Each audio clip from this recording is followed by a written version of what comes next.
I have a question. Shocker. Maybe it's that you got a question. Only, stop being mean.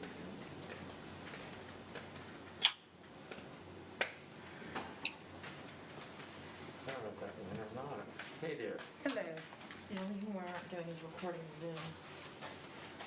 Yeah, we don't Good, how are you? really need to as long as it's being Oh, streamed. it's only. It's only If we want to show Is that you in the flesh? Doing well? Yeah, how are you? Yeah, fine.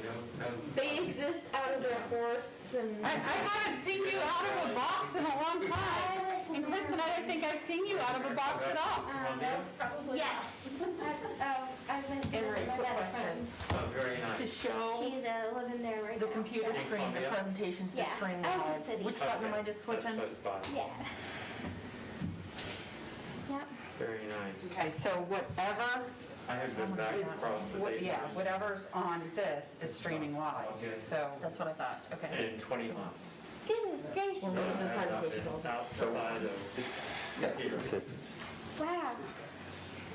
I feel like I go back. What flavor mint is that? Is that lemon? Lemon. You know, I've not seen lemon. part of it is. It is Right, you're very busy. lemon. Okay. I've not seen the lemon. Okay. Every time I reach into the little fridge, we have a little water, I just pull it out, and I pulled one out today I didn't really like. I don't like ginger. It is ginger infused. Oh, I don't have that one. I don't like ginger at I all. mean, there's like, I can't even tell you how many flavors there are. There are a lot of them. realize Yeah, that. every time I pull out something new. I like the pineapple.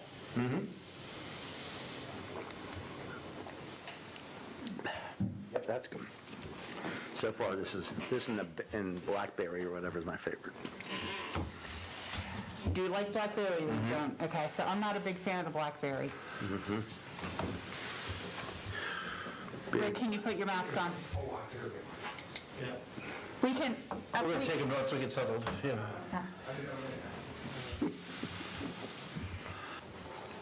All right.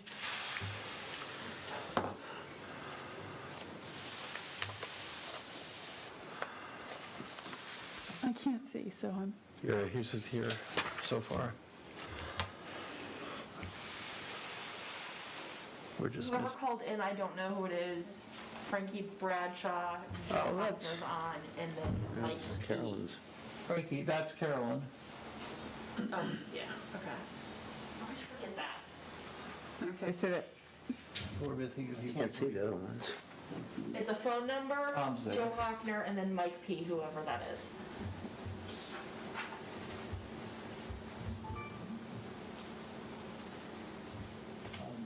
Still missing Drew. he said he might be a few minutes late. Okay. He was And in we're missing- Dover. And we've got Marta and Keena yet, Here comes Marta. right?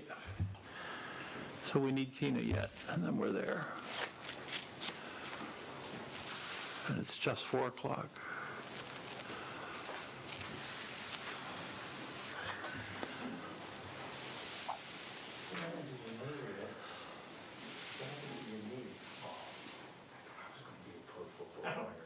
Oh, okay. High school.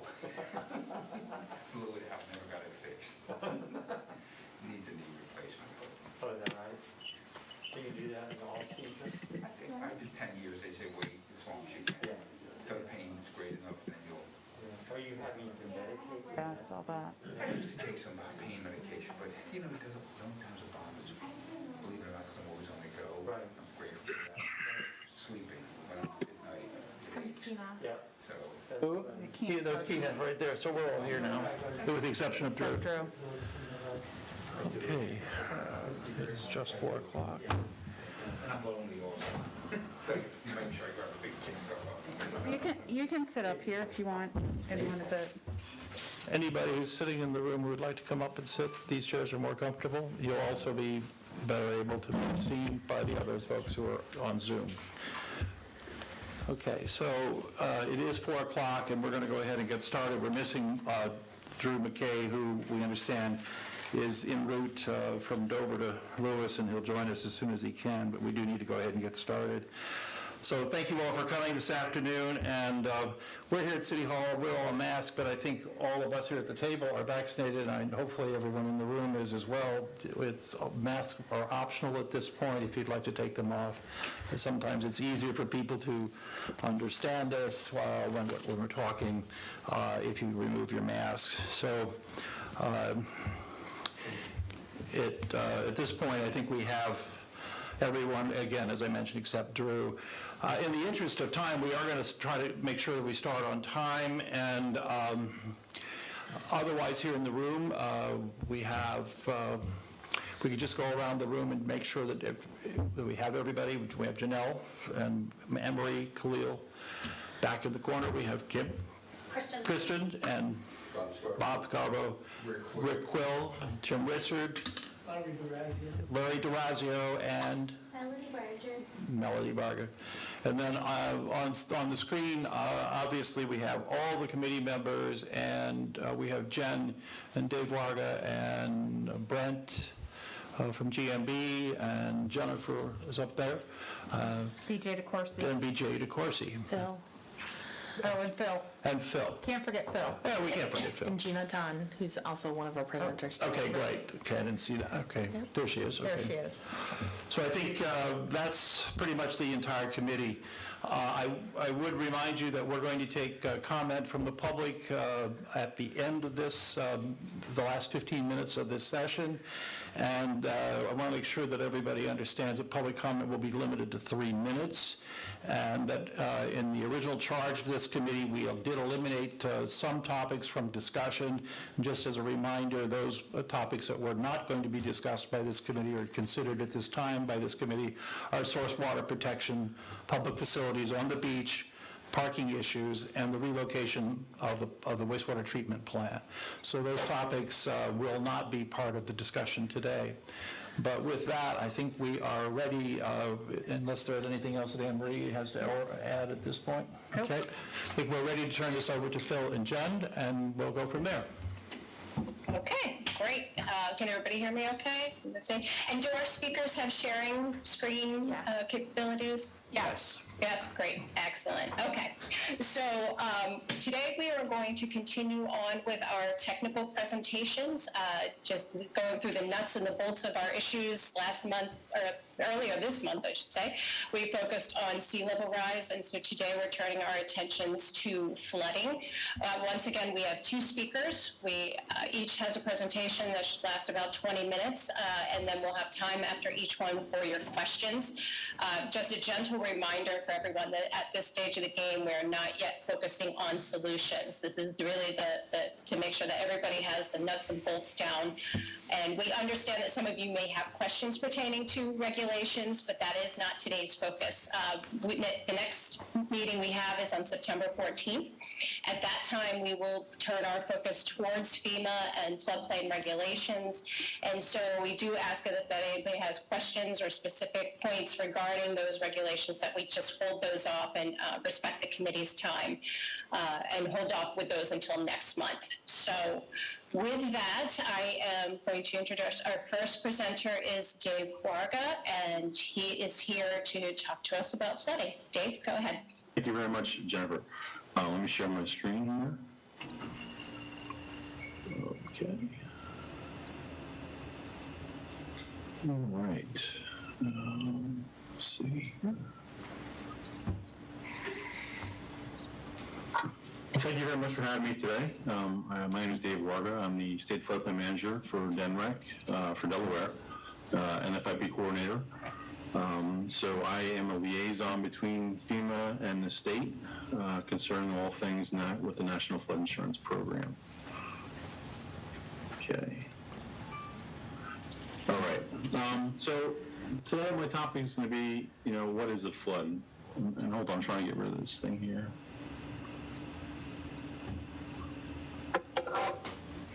Okay. And flooding in Delaware.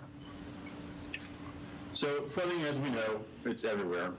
It's happened in Delaware in the past. These are a few pictures here from the 62 storm, just showing flooding that had occurred at that time. And, flooding in the present. Here we have pictures from the Sandy. You see a neighborhood that's partially submerged, as well as some other storms that we've had more recently, 2016 storm, showing some flooding that has occurred in Delaware. So it's consistent. It happens, as we all know. And today, I was asked to talk about three main things. One being types of flooding that occur in Delaware. What are the causes of flooding? And then what are the impacts of flooding? So with this, I want to first define what flooding is. And it's interesting because there are two main definitions that I want to go over. One, you find here in the Merriam-Webster Dictionary, which defines flood as a rising or overflowing of a body of water, especially onto normally dry land, a condition of overflowing or the flowing in of a tide or an overwhelming quantity or volume, a state of abundant flow or volume. And the definition from FEMA is a little bit different. And so I thought it was pertinent to define that as well. So how does FEMA define flooding? FEMA defines flooding as a general or temporary condition of partial or complete inundation of 2 or more acres of normal dry land area, or of 2 or more properties, one of which is at least flood insured, from the overflow of inland or tidal waters, or unusual or rapid accumulation or runoff of surface waters from any source, or mud flows or mudslides, which fortunately we don't have too many of those in Delaware. Or number 4, the collapse or subsidence of land along the shore of a lake or similar body of water as a result of erosion or undermining caused by waves or currents of water exceeding anticipated cyclical events that result in a flood as defined above. So you can see the definitions are a little bit different. So in Delaware, there are typically 3 main types of flooding. One is riverine flooding, also known as fluvial flooding. The second being coastal flooding, which we're all familiar with. And the third one being surface flooding, or also known as pluvial flooding, what's the one for flash flooding, stuff like that. So the first one we're going to talk about briefly is riverine flooding, fluvial flooding. And so this occurs when streams or rivers exceed their capacity by rainfall and runoff from upstream and overflow their banks, inundating adjacent roads or land. And you'll see areas where, in this particular picture, you see a road that was cut off because the water overflowed its banks and flooded the adjacent areas. And in this diagram, simple diagram, just shows you, where you have your normal river level in the blue, the darker blue, and then due to excessive rain runoff, maybe it's a seasonal event like snowfall that creates ice buildup in a stream or river, and it causes that overflowing of water that makes it spread out onto the adjacent land and flood areas. So the second type of flooding that we have occurring in Delaware is coastal flooding. And this is typically associated with high winds from tropical cyclones such as hurricanes. We have nor'easters. They push that water onshore, and the conditions, are worsened by the high tide periods. You have that storm surge measured by the rise of water level over the normal astronomical tide. So that does not include the wave. And then, storm surge in combination with the waves can cause extensive damage, as we see to our coastline, to the dunes, possibly to houses that may not be protected by dunes, and inevitably some water may get pushed onshore, and maybe some overwash with sand and debris. And in this simple example here, again, we're seeing the high winds pushing that water onshore with storm surge associated with a cyclonic, storm event, and that water is forced onshore, causing the flooding. The third type of flooding, which is pretty common, is the surface flooding, or otherwise known as pluvial flooding. So this basically occurs when the rainfall event exceeds the capacity of the natural and urban drainage systems. And this is expected to increase due to the impacts of overdevelopment and climate change.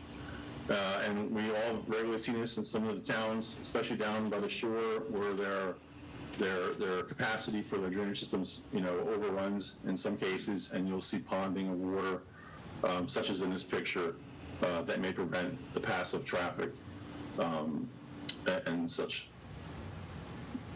And again, here's a simple diagram showing pluvial flooding, where you may have a rain event, and then that water can either, totally incapacitate the drainage system, or that water starts ponding on the surface. And you also may have water debris flowing down from higher elevations to that ponding area, and hence the water accumulating in certain areas. The one other thing that we have that contributes to flooding possibly, or we know it does, is sea level rise. So I wanted to bring this up briefly. It's an estimated that 40% of the U.S. population live in a high-density coastal community. NOAA estimates that the sea level is rising an eighth of an inch annually on average, based on observations including tide gauge data as well as satellite laser altimetry. Higher sea levels push the water further inland. They also increase the amount of groundwater. The groundwater table is elevated, and this can cause an increased amount of flooding in coastal communities. So here's a quick statistic from the World Economic Forum, is that, they estimate up to 570 coastal cities are going to be vulnerable to sea level rise of just 1.64 feet by 2050. So it's an interesting observation. So at this point, I just wanted to play a portion of a video from FEMA that talks about flooding that, actually some of the demonstrations here are familiar to you in Ellicott City, and some of the damage that the flooding can cause. And then I'm going to pause the video and continue. You all want me to turn the lights down? We're okay, I think. I can see, I don't know. I think we're good. You can always turn. You can turn around, it might be better, Nick. I've gotten lights. Yeah, it might be better to turn your chair around too. Dave, you need to share your sound for your video. It's not coming through. I apologize. Stop sharing and hit that share sound button on Zoom. Rick, it might be easier for you to see. I'm not trying to turn your back to us, but it might be easier to see the video. All right, so share sound. So go back to sharing the screen, I guess. Yeah, share screen. And at the bottom, there should be a button that says share sound, bottom left. Okay.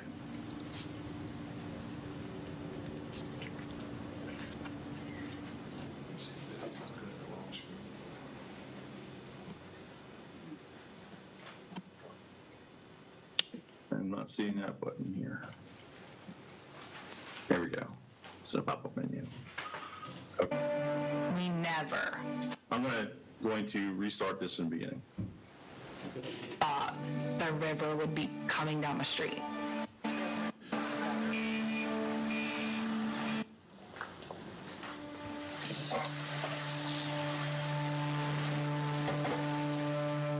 I went there on a middle school field trip. I got engaged there. We've celebrated every wedding anniversary there. It looked like a war zone, like someone had dropped a bomb.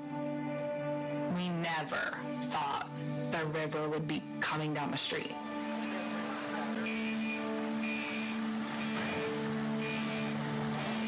After this devastating 2016 flash flood, residents in Ellicott City worked hard to recover and reopen their businesses. Less than 2 years later, another flash flood tore down Main Street. I just kept thinking, I can't believe we're going down this road again. We are gonna have to make some changes if we think we're gonna protect people in the future. There is an element of acceptance that we will flood again. These events remind us how important it is for communities to understand their flood risk and use that information to help reduce risk. In San Marcos, Texas, a close call in 2015 prompted the Rand family to learn more about their flood risk. The water had come to our floorboards. We did not get flood damage, but it was down to the wire. the house is full of so many memories, and I cannot imagine what it would feel like to lose all of this. In terms of how the house is raised right now, we are currently about 8.5 feet up in the air. The reason we were really emphatic that we wanted to go this height is we met with the city engineer who showed us the flood elevation maps. Floodplains are typically low-lying areas that carry and disperse water. Flood risk is dynamic, and everyone has some form of risk. Flood risk is informed by flood hazards in your area, such as storms, changing weather patterns, development, and sometimes changes to the landscape. These and other hazards can be dangerous for people and property, so to determine flood risk, officials must consider the following. How likely is it to happen? How often does it happen? And how bad could it be? But as a community changes, so can its flood risk. Some of that change is caused by people and some by nature. The interesting thing about Ellicott City is its topography. It is a steep slope with narrow river channels. When it rains really hard, the water moves real fast, and if it gets real deep, it comes out of the channels, and then it just goes down Main Street. Communities do have the ability to... Okay, thank you very much. That's where I wanted to end the video, but it's a good video. It shows some local flooding that's occurred in Ellicott City and just the damage that flooding can incur. Some of the statistics I wanted to talk about, and that, there's some points to think about, were that just 1 inch of water can cause $25,000 worth of damage to your home. That's an estimate from FEMA. It's estimated that up to $20 billion in flood losses occur annually in the United States. In Delaware, since 1976, there have been over 6,000 NFIP flood insurance losses claimed and over $81 million paid out in the flood insurance claims. Flooding is anticipated to increase with climate change and sea level rise. And this is interesting, but 26%, everybody has a 26% chance of your home flooding once over a 30-year mortgage period. And then the last statistic I wanted you to think about was that over 20% of all NFIP flood insurance claims actually come from outside of the special flood hazard area or areas of highest risk. And with that, I'm finishing my presentation, and I'll be welcoming any comments when the time's right. Thank you.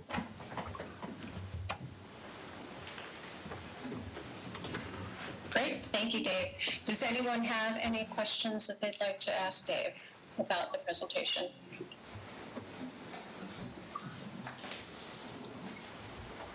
Let's see, anyone on the screen, anybody in City Hall? No, not at this time. Good. None of that? Okay, great. Must mean you answered all those questions, Dave. Good job. Okay, so next we're going to turn it over to Dr. Gina Tonn. I'll let her introduce herself for our second presentation.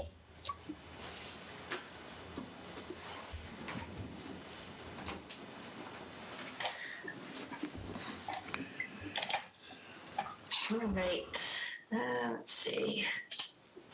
Go ahead and make sure my screen is shared here.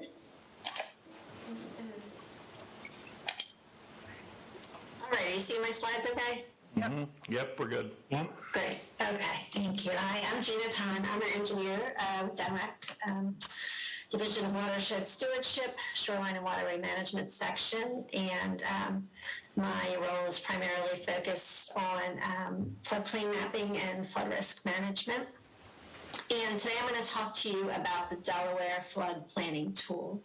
And this is a tool that DNREC has developed to aid Delaware residents with understanding their flood risk, primarily through viewing floodplain maps and some other related resources. The key takeaways for you today from my presentation are, first of all, how to find the Delaware Flood Planning Tool. So we'll check this one off the list right here. It's easy to find. The web link is right here. It's de.gov/floodplanning. I'm going to go over the navigation and use of the tool, and also the interpretation of the flood planning tool mapping, the various layers that you can view through the mapping. All right, so a little bit of an overview of what I'm going to talk about. So I'm going to go through some background information on floodplain mapping because this is essential to know if you're going to use the Delaware flood planning tool. I'm going to talk a bit about FEMA flood insurance rate maps, flood zones and floodplain mapping in Lewis. I'll talk about some of the limitations to floodplain mapping, and then I will go through the Delaware flood planning tool. All right, so as I said, I'm going to get through floodplain mapping first.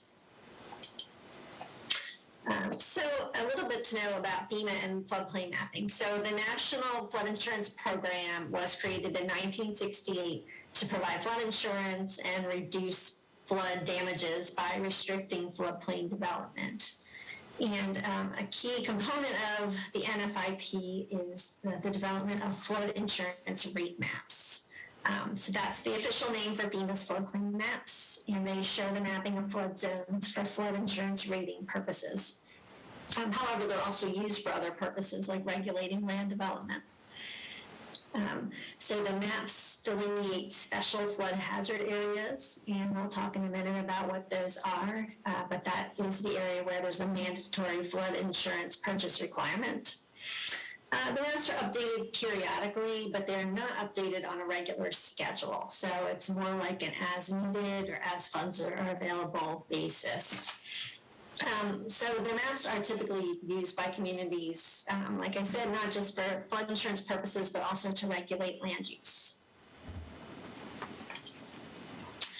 So this chart that you see here sort of builds on something that Dave had said. So the special flood hazard area has a couple of different names. It's the area with a 1% annual chance of flooding.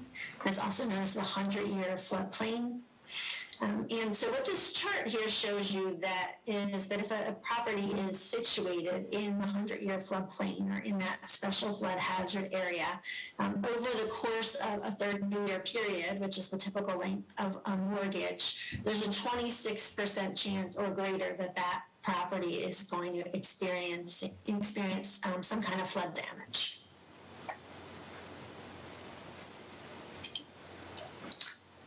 So FEMA's floodplain maps show a number of different flood zones. And here I'm just going to touch on the ones that show up on the maps in Lewis. So within the special flood hazard area, there's a couple of different kinds of flood risk highlighted. Essentially the coastal area, which is subject to wave action. So that would be the VE zone. The V stands for velocity, so that's where the floodplain where you would expect there to be waves, during the course of a flood event. And elevations are provided, so kind of the elevation that you'd expect the water level during that 100-year flood. There's also an AE zone, and that is the 1% annual chance floodplain outside of that coastal wave action area. And there's also flood elevations provided there. In any property in that special flood hazard area, if they have a mortgage, a federally backed mortgage, there's a mandatory flood insurance purchase requirement. Outside of the special flood hazard area, there's two different types of zones you see on the map. They're both called X zone, which basically means anything outside of that special flood hazard area. But there's a shaded X, which is an area of moderate flood hazard. This is also called the 0.2% annual chance floodplain, or known as the 500-year floodplain. And then you have an unshaded X zone, which is basically anything outside of that, and that's considered the area of low hazard. It doesn't mean no flood risk, but lower flood risk. Right. A few things to touch on about coastal floodplain modeling and mapping, since the floodplain in Lewis is a coastal floodplain. There's a couple different ways that a couple of different sets of models used to develop a coastal floodplain map. So there's storm surge analysis done, and this is where a set of coastal storms are modeled, and there's still water flood elevations developed. And these models are typically done at the regional scale. Then there's also overland wave modeling done. So this predicts the heights of the waves, and it's done for the 1% annual chance storm only. And so if you look at the image that's shown here, you see some of the different zones that you might see on FEMA's floodplain maps. So you've got the VE zone. As I said, that's where you're going to have waves, wave height of greater than 3 feet. And then the next inland area would be a coastal AE. So there can be waves there. Typically, it's expected in the 1.5 to 3 foot height for waves.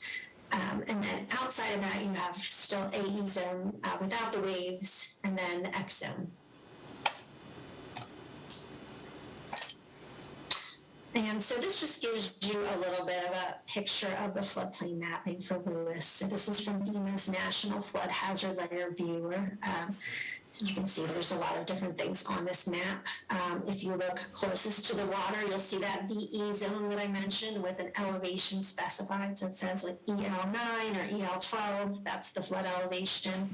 And then right inside that, you'll see zone AE, also with elevation specified. So that all of that area that's shown in blue, that's the special flood hazard area.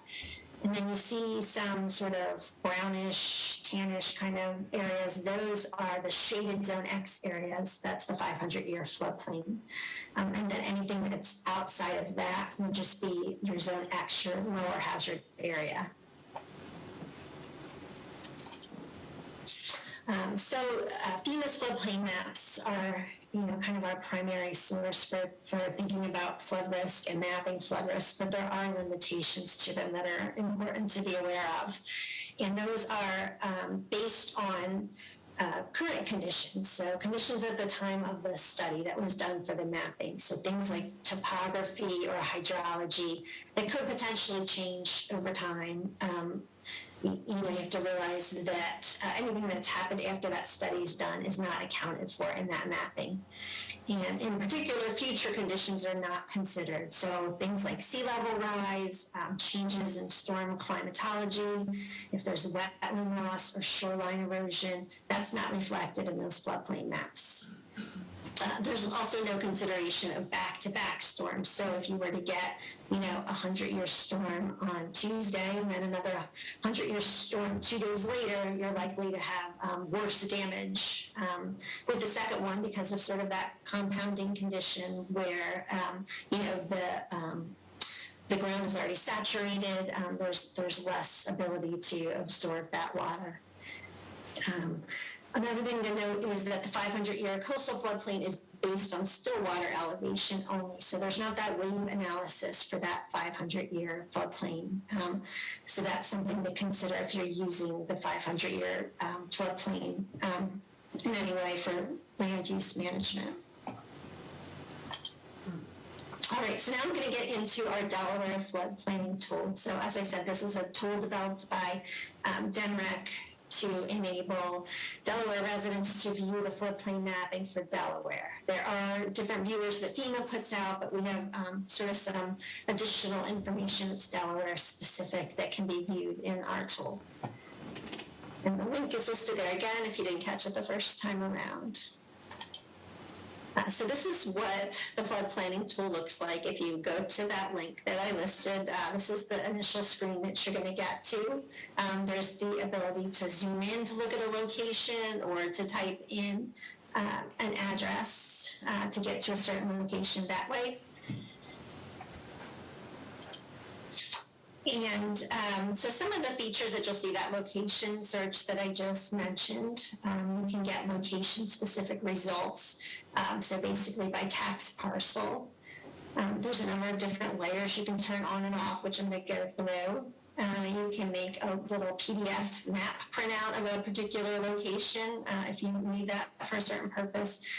There's also the ability to download hydraulic models, which is more pertinent for inland floodplains, not so much in the coastal area of Lewis, but good, it's an added feature that our tool has that could be of use at some point. All right, so this is what it looks like if you were to put in an address and, hit enter to look at a certain parcel. So here we have an address. This is the address of the DNREC's office in Lewis. So you can see that the parcel gets highlighted there, brings you right to that location. And so here, looking at the map, you can see right now I just have basically FEMA's floodplain layers turned on. So you're seeing this A9, the VE11, flood zones right around that property location. And so if you're to click on the map, then that's going to bring up a results box. So the first thing you get is summary results, and it's going to tell you some information specific to where you clicked. So it'll say perhaps location is within the FEMA 100-year floodplain. It's going to tell you what the flood zone is in the location where you clicked. It's going to give you a base flood elevation if one's available, and that is that 100-year flood elevation associated with that location. And it will give you some information about FEMA's mapping, like the map panel and the date of the map, what watershed the location you clicked at is situated in. And then on the bottom there, you'll see that there's a summary button. So that's the summary results we just looked at. And then there's a more details button. And so that you can click to get some more detailed information. So again, it's going to give you those same results I just mentioned, but then it's going to give you some ranges that are for the whole tax parcel. So things like the base flood elevation range at the parcel, because it can vary at different points in the parcel. It will give you the size of the tax parcel, and then it will give you the range of ground elevation at the parcel, which can be interesting, so that you can see, that'll help you figure out like a depth of flooding, right? So we're seeing the ground elevation height at this parcel ranges from 1 to 7, and our base flood elevation is 9. So we might expect in a 100-year storm that we're going to have, anywhere from 2 to 8 feet of floodwaters on that property, depending on where you are on there.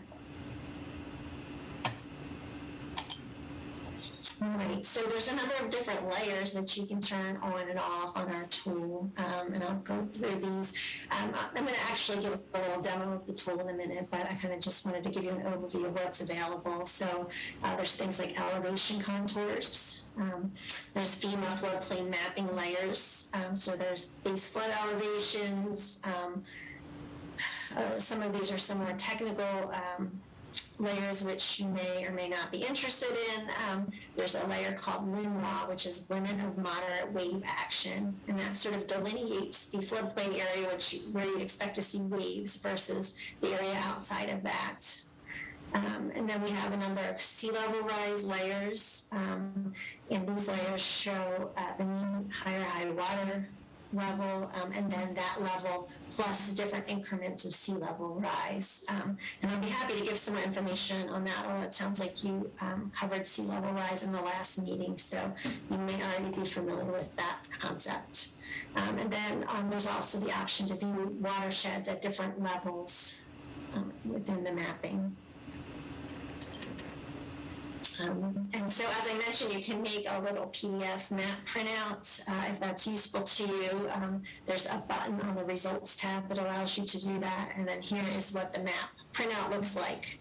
So it has that big mapping box, but then it also has your legend and some information about the location on the bottom. All right, so I am going to now try to go to the little example. Let's see if I can get my other tab pulled up here. All right, good. Looks like you're seeing the flood planning tool. I'm going to refresh this just so. Let's see if it's loading okay for everybody. All right, here it is. So hopefully this is going to work in real time and you'll be able to follow along with where I am. So when you come to the first screen of our Delaware flood planning tool, as you see, you've got the whole map of Delaware. So you can zoom in and out to get to a certain location that way and navigate just using your mouse. Or you can type in an address up top. So I'm going to type in an address in Lewis. All right, so I'm going to type in 1,000 College, and then you're going to get a list of potential addresses to select from. So I'm going to pick this top one here, 1,000 College Drive in Lewis, which is the address of the University of Delaware property there. And so as you can see, when I type that in, it zooms to that location and highlights the outline of that property. Some things you can do, as I mentioned, you can get these parcel results. So you can click somewhere on that parcel, zoom in a little bit more, and let's see. All right, I think I'm going to click right on the building here. Okay, so this building itself is outside of the floodplain. Is outside of the 100-year floodplain. So you can see the results box popped up. Hopefully you're able to see that on your screen. So it's telling us we're in zone X there. It's telling me the flood zones on the parcels and the address for the parcel. And then I can click more details. And it's going to give me some additional details like I mentioned. The range of the base flood elevation on the parcel, the ground elevation. And then in the bottom corner, there's that print button that I mentioned. I'm not going to click on that because sometimes it takes a few seconds to generate the map.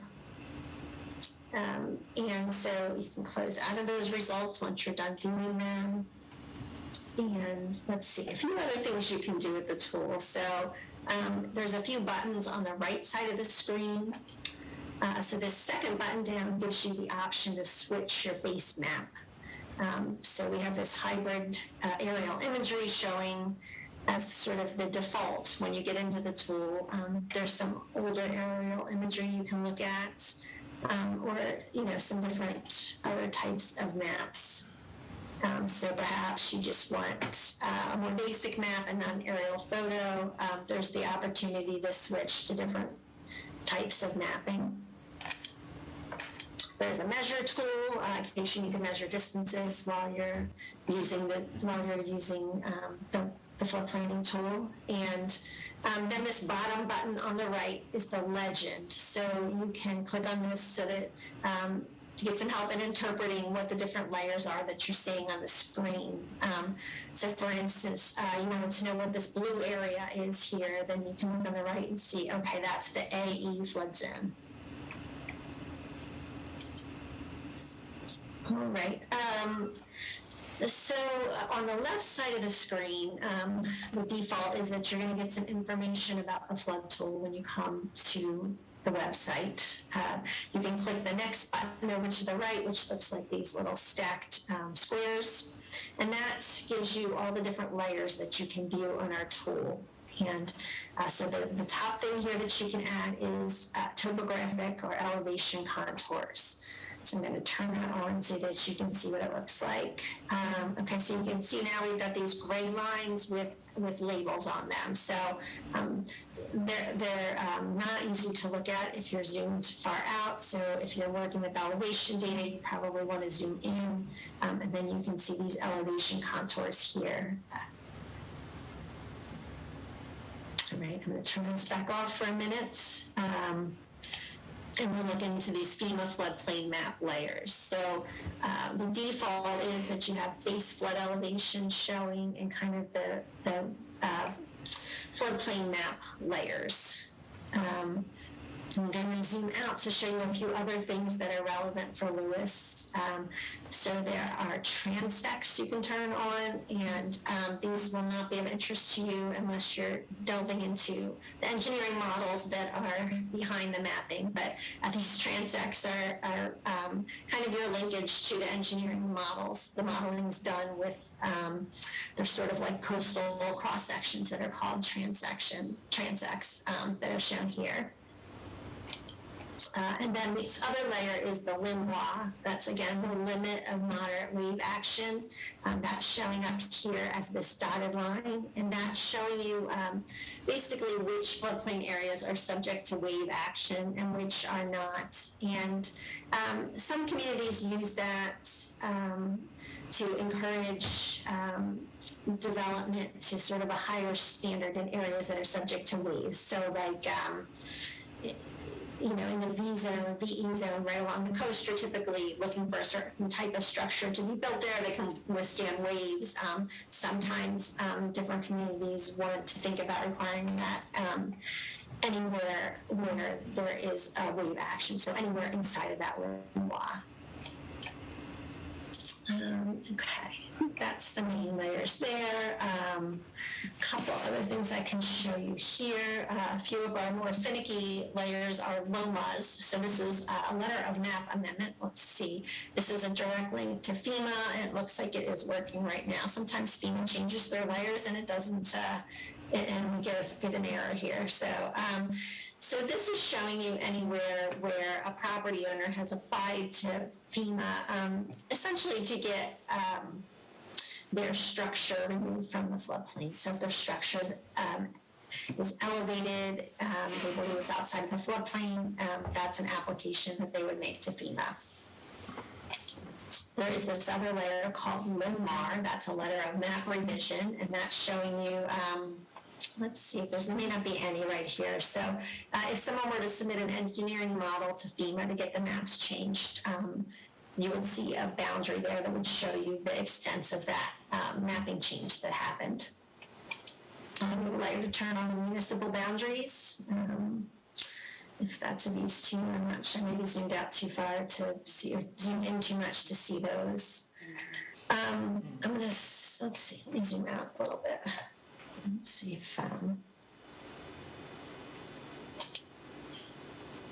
if we can catch those municipal boundaries. Turn off our floodplain for a minute.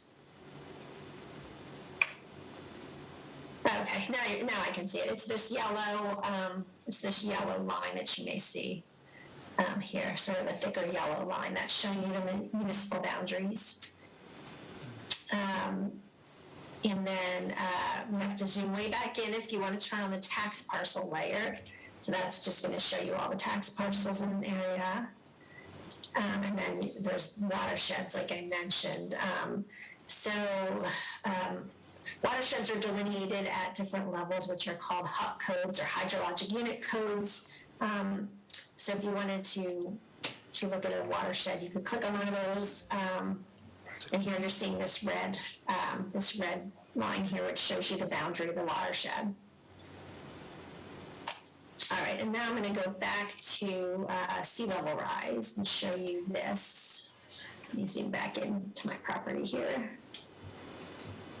So as I mentioned, with the sea level rise layers, there's a bunch of different things you can turn on. And this is the mean high water. Hopefully you went over that in your sea level rise presentation. But essentially how that's calculated is it's the average height of the higher of the two high tides each day. So if you were to take, for each day of the year, the higher of the two high tides, that elevation, and then average that out over the longer term, that's your mean high water.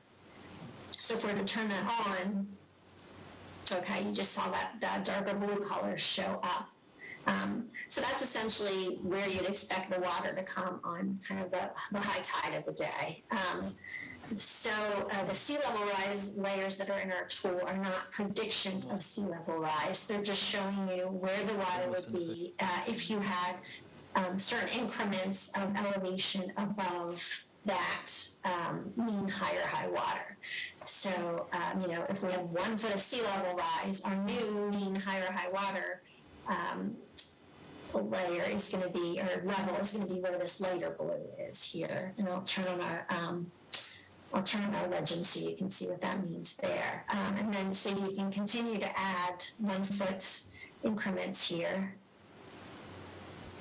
So let's see, plus 2 feet there, that's like a greenish color. Doesn't look like it's showing up too well here. Let me see, let me add the next one on. Okay, so there you go. You've got your 2 feet and 3 feet's loading, and so on. So I'm just going to click them all, and you can see what it looks like when they're all on. You have the best view. Second to load there.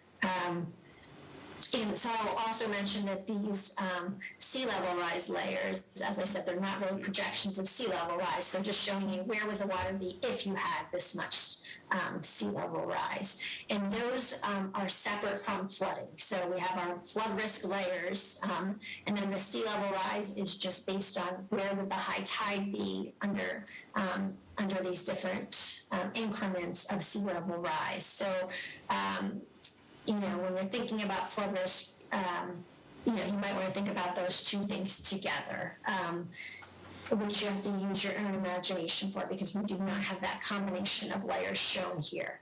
However, you can use the layers in conjunction to understand if a particular location, may be subject to worse flooding in the future because of sea level rise. So, we have some points on our property here that maybe are outside of the current floodplain, but are subject to sea level rise. And I often get calls from property owners that are using this tool, and we'll guide them through how to do that. So, they're thinking about future flood risk on their property, and we talk about, not only where the FEMA floodplain maps show flood risk, but we used to envision how flood risk might be worse in the future with sea level rise. All right, and I think that is all I have. Let's see. So here is my contact information. If you have questions, after today about floodplain mapping, you're certainly welcome to reach out, and I will be happy to take any questions. I'll stop sharing, but if there's questions that we need to look at the tool for, I can certainly share again. Great, thank you, Gina. Are there any specific questions for Gina and the flood mapping tool? Okay, I see a couple. Marta, I saw your hand first. Yes, I was wondering, how is high water table considered in this flood mapping tool? High water. So, we show the mean high water there, right? There's nothing in the tool that's showing you like subsurface water, like if you're talking about water table, that is not included in the tool. So that would just add to whatever you have here if you have that problem on a certain property. Yes. Yeah, so I guess generally the water table is theoretically taken into account when you're doing floodplain mapping. It's sort of this, whatever the standard water table level was at the time that the maps were developed. But with sea level rise, the water table is expected to rise. So, I guess you can think about that in terms of the sea level rise mapping to some extent. Thanks. Joe. Thanks, Gina.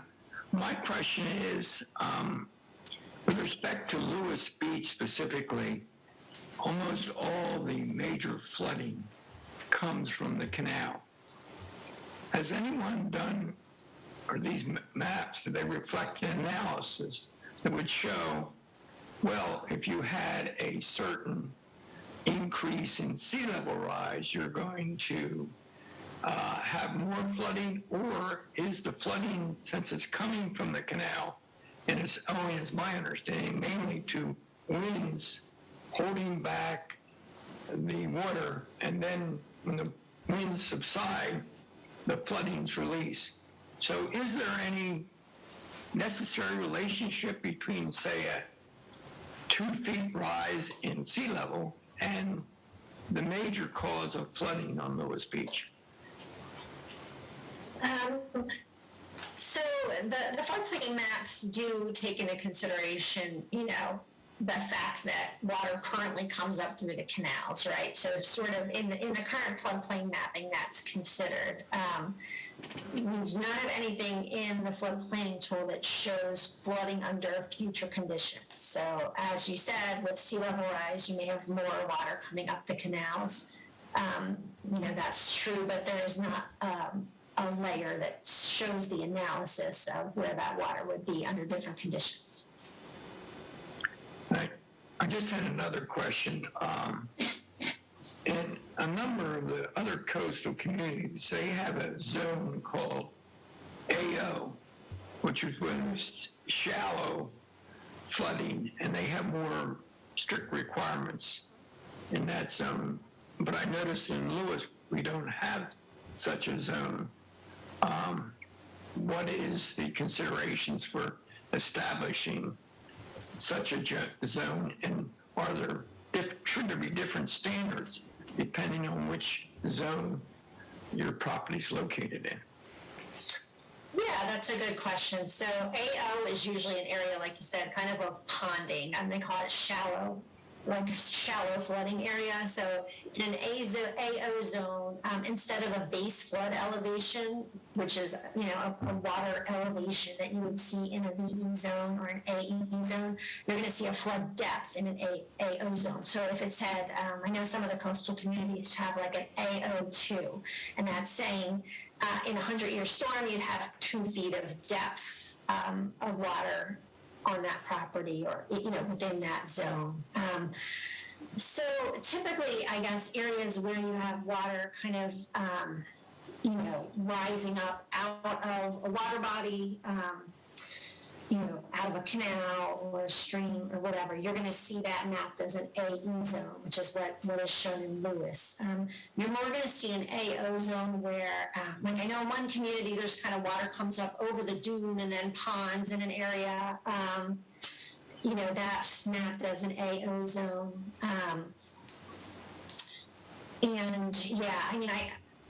I haven't heard from anybody that, there's a particular area in Lewis that applies to, but certainly if there's areas of concern in the mapping where, somebody thinks it should be a different type of zone, we could look into that.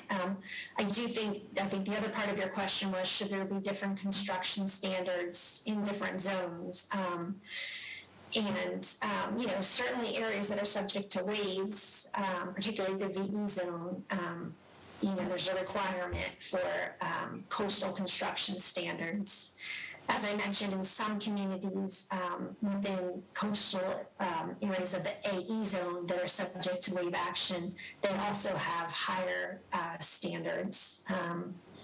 There's different types of flooding and different types of flood zones, so certainly warrants consideration as to what kind of standards you want to have for the different zones. Thank you. So between our last meeting and this one, I had a couple of questions that were emailed to me, and I just want to, since they're regarding flooding, I'm sure that it's appropriate to ask one of you, whichever one feels comfortable answering, but the presenters had said the number of flooding occurrences had doubled between 2000 and 2020, from 4 to 8, based on the NOAA data. And so the question was, what constitutes a flooding occurrence, and how is it measured, like where locally, and can you describe what those locations where it would be occurring the most? I guess Dave went over to some extent the definition of what constitutes a flood, typically one way we would count flood occurrences is FEMA flood insurance claims. So that's one way, if a property has flood insurance and has enough damage that they submit a claim, that's one way that can be counted. Obviously, that's not counting any properties that are uninsured. I'm not familiar with, where the counts came from in the last call to say exactly, where that might have came from. Yeah, I think some of the I think how they quantify a flooding event in some cases is through a climatologist. So obviously I'm not a climatologist, so I wouldn't be privy on all that information. But I'm sure that they have certain thresholds that they need to meet to be considered a flood in certain areas. And then there's also a question in the chat. Okay, we'll stick with our committee first, then we'll go to the public. So Rodney, I saw your hand. Thank you. Can you hear me? Yes. Okay, thank you. The question I had is tags on to Mr. Kelly's question about flooding. in Lewis, really coming from the land side or from the canal, and it's water, as my understanding is, it's water in the marshes and back behind the city and in the town and everything that's trying to get out through Roosevelt Inlet. And because that's the release point. And if FEMA is updating their maps periodically, to what extent do they take into account all the development that's going on behind us in Sussex County, between here and Georgetown, where all that, and I know developers are required to design the development so that the runoff doesn't exceed the pre-development rate.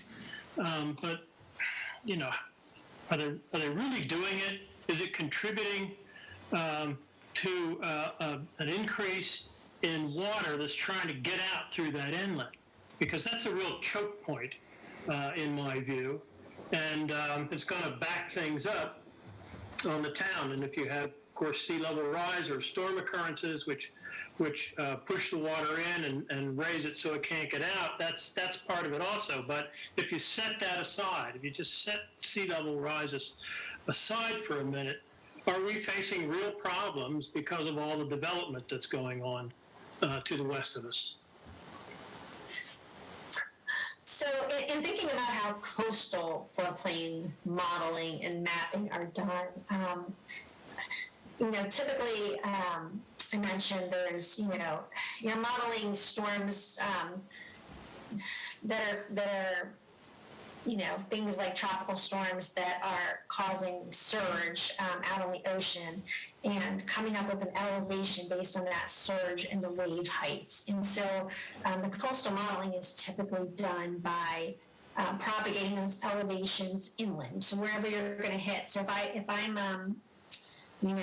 if I'm modeling the water level out in the ocean or the bay using my coastal model, and I've got an elevation of 10, then that water is going to continue inland until you hit elevation 10 on the ground, essentially, if that makes sense. And then if there's streams or water bodies that have flooding, coming from an inland location kind of into a tidal location, you'll carry that elevation out until where you're meeting sort of the inland flood elevation, if that makes sense. So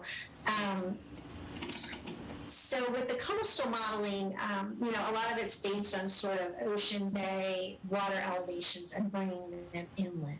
I'd have to, look some more into the modeling to look at the issue you're talking about with, maybe a choke point of the water getting out. But usually sort of your highest flood elevation is, at the height of that water coming in. Not so much, rainfall inland, ponding up and contributing to that. It's more based on, kind of ocean water bay elevations.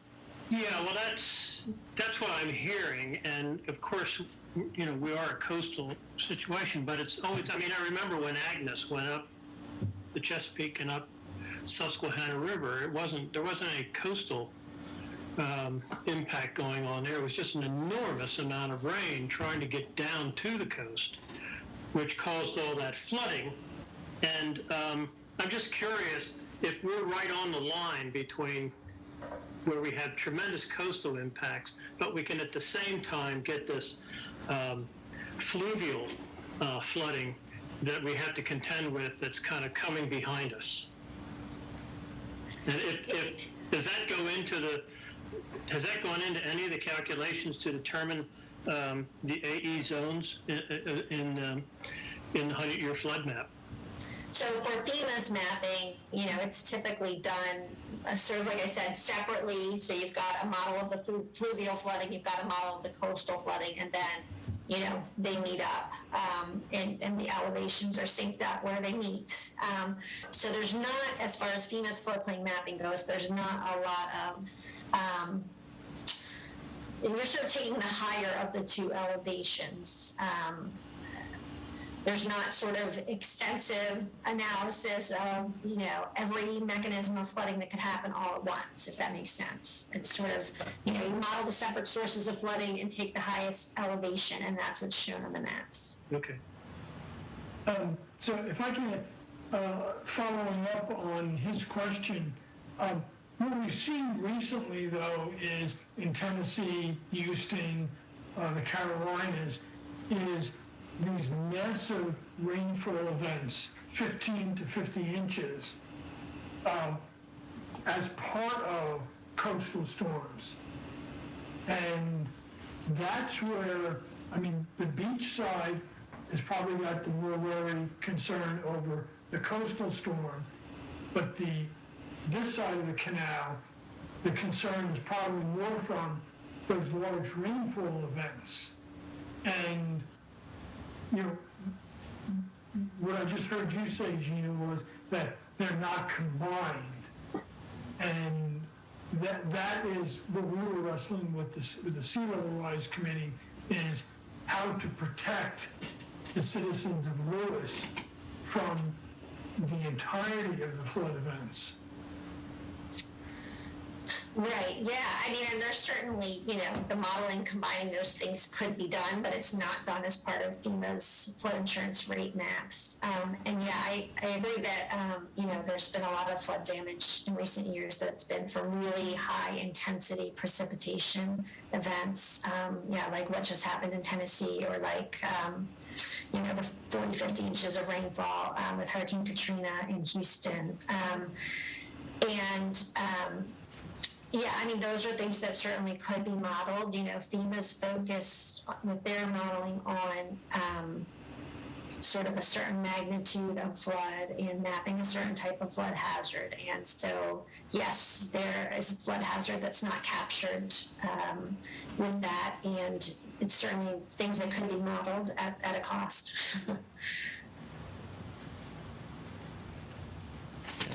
Thank you. Okay, Jim, you've had your hand up for a while. Thanks for your patience. No problem.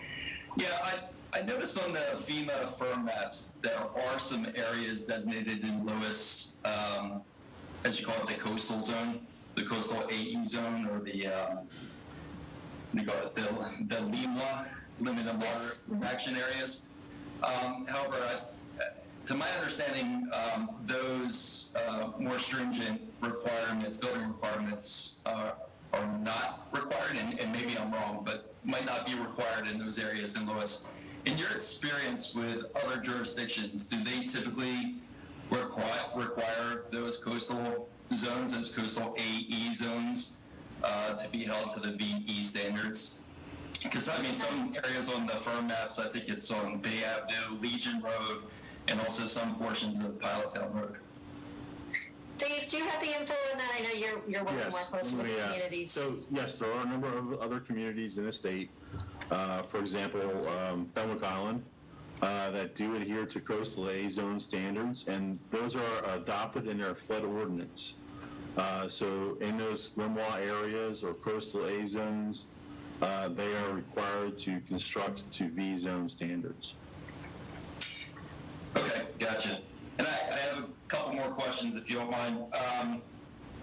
And actually, Dave, you might be best to answer this. With the NFIP, are the shaded X zone regions required to have flood insurance if you have a mortgage for your property? So the shaded zone X areas are considered a 0.2% annual chance flooding or a 500-year floodplain, and they are not required to have flood insurance. Okay. And then last question, because I've spoken to a couple people before, and I think there's some confusion, especially on some of the previous ordinances that were brought up, or potential ordinances that were brought up. Oh, what is the definition of freeboard as far as, I certainly understand what freeboard is, and you know the height from the BFE to your lowest structural member or your floor, depending on the zone that you're in. I understand that, but what does freeboard incorporate? Because I know the FEMA firm maps are based on historical data, but I understand what factor of safety is, and that's what I believe is freeboard. But can you explain what that freeboard value in NFIP's mind, what does that mean? Jim, or Dave, before you answer that, Jim, we're going to be focusing our next meeting on the NFIP and getting into some of these details at that time. I just don't want to jump ahead into that area when we've got the next meeting slated to focus more on that and those definitions and how, and again, we don't want to get into the ordinance language just yet. Right. So if you don't mind, we'll just put that off. Yeah, I'm not, right, yeah, I wasn't really talking about ordinance language. I was just the general definition of group work. But if that's, I thought Dave might be able to answer that, but if that's not part of it, that's okay. We can. Sure, yeah, I mean, he can answer that, and he'll be back. Actually, he will grace us with his presence again. Okay, great. So he will be answering it. Okay. I thought I saw another hand there in the middle. There's somebody up, Marta. There we go.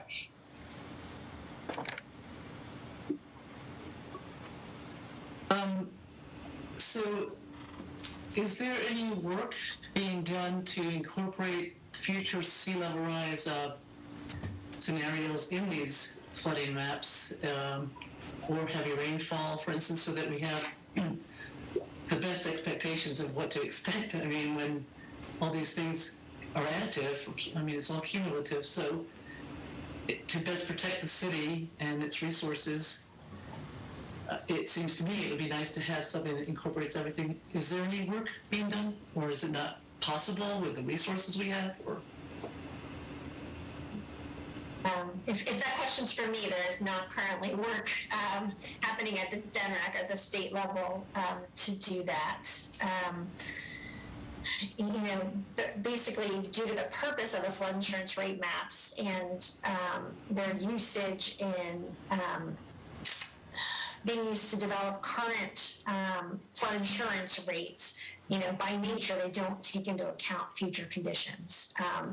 You know, those things certainly could be done. I mean, it's an expensive undertaking to do coastal floodplain modeling, particularly if you're adding in different climate change scenarios, but it certainly can be done.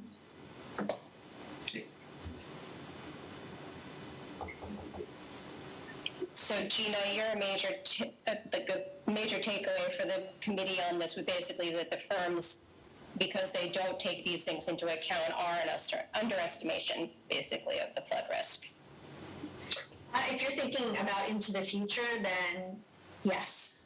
Yeah, they're based on current conditions. So I would say that they're a reasonably, you know, accurate picture of current, you know, flood elevations, you know, in most locations. But if you're using them to think into the future, then you know, you may have to be creative in thinking about future conditions and how you want to incorporate those.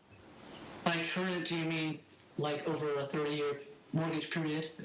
So there's a little bit in the future, but not much. Yeah, well, I mean, I think it depends on, you know, what you're trying to do with the estimates. You know, what are you trying to model? What's your purpose? You know, there's lots of different types of models, lots of different, you know, some places maybe they just say we're going to take the flood elevation and tack on X number of feet as a representation of future flooding. You know, that may be good enough for some purposes, and it may not be good enough for other purposes. So I think, you know, you have to sort of establish what your goal is, and then think about, you know, how detailed a modeling and data do you need to meet that goal. Thanks. Anyone else? Any questions for either of our presenters? Let the panel ask first. Okay. I'm sorry, was somebody saying something? We have some questions from people who are not part of the panel. We'll get to when you're ready to open it up for public comment. Thank you. Okay, great. Thank you. Well, does anybody else from the committee have any other comments? Okay. I think we can go ahead then and turn it to the public for questions.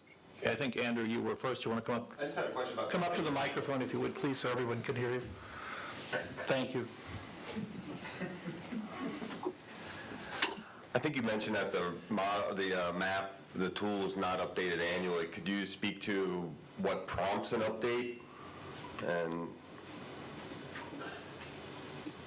Sure. Yes. So FEMA floodplain mapping is updated periodically. So sometimes they do what they call countywide updates, where sort of a wide swath of the maps are updated, for county. So Sussex County last had a countywide update in 2018. The coastal modeling was updated in conjunction with an Army Corps of Engineers study, which I think covered, a good portion of the East Coast. I think that was also around the same time frame, maybe somewhere in the 2015 to 2018 range. So sometimes there's updates like that. The coastal modeling, is typically updated sort of on a more regional basis. But then sometimes the state or FEMA will also update smaller portions of the map, through sort of a smaller mapping process. So for instance, right now I'm working on a study of Bundex Branch, which is sort of west of Lewis. That was an area that's identified as high need for an updated floodplain map due to development concerns and things like that. So sometimes when funds are available, smaller studies are done. But there's not a set time frame. It's more when funds are available or when inaccuracies in maps are identified. And so that's touches on my second question, which is around the LOMA letters. Mm-hmm. So can you talk to the rigor that goes beyond that? Is that boots on the ground type of thing where you're going to these sites, or is this more just satellite and laser driven? Sure. So a LOMA is typically an application that's done just for an individual property. So that's more like somebody that's dealing with their residents in the elevation. That's the letter of map amendment. And then the letter of map revision, that's more of the engineering modeling that's used to update a particular area. And that is fairly rigorous. As far as boots on the ground go, typically we're using aerial topographic data called LIDAR when we're updating a study through that means. So it's not like a really extensive field study, but we will do field survey of, as needed. For instance, in another study I'm doing, we field surveyed culverts and bridges and things like that in the floodplain. And if there's data like high water marks or data about past flooding and past flood elevations, that's certainly important and used to calibrate those types of studies. Thank you. I think we have Rick Quill here would like to come up and ask a question. Rick. Thank you, Rick Quill. Just an observation, I believe we're being well served by this committee and this town.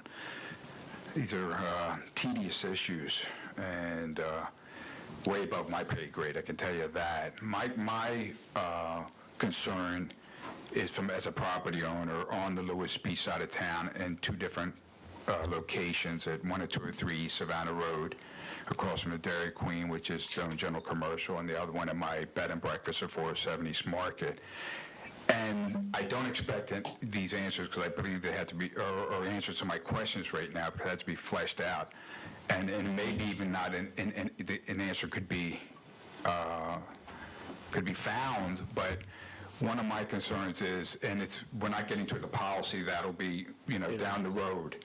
But suggested policies in the past have brought us to this was a percentage use of the land, and that's why I have a big concern that I will, I'm always willing to compromise in a civil discourse. In fact, one of the councilmen asked me indirectly off the record about, when some of this stuff was being proposed, I'm not going to get into detail, and I'm always willing to compromise. Nothing's etched in stone with me, because I believe we're all in this together.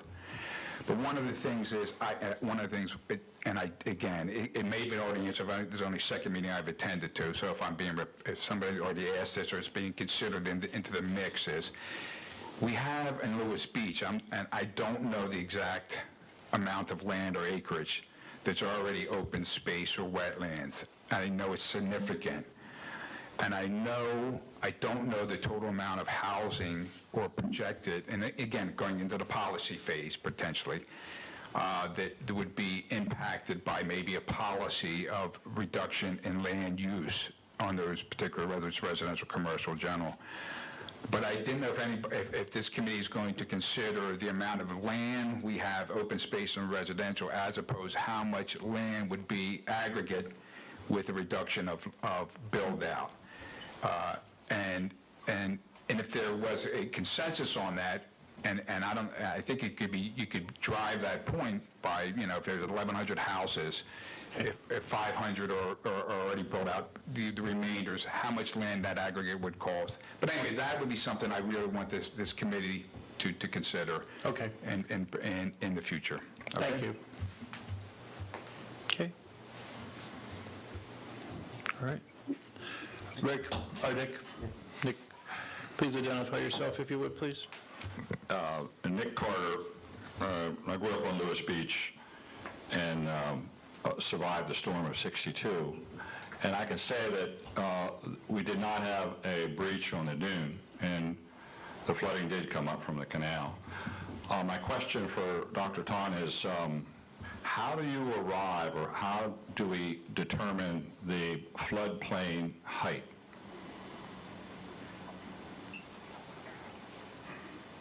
Okay.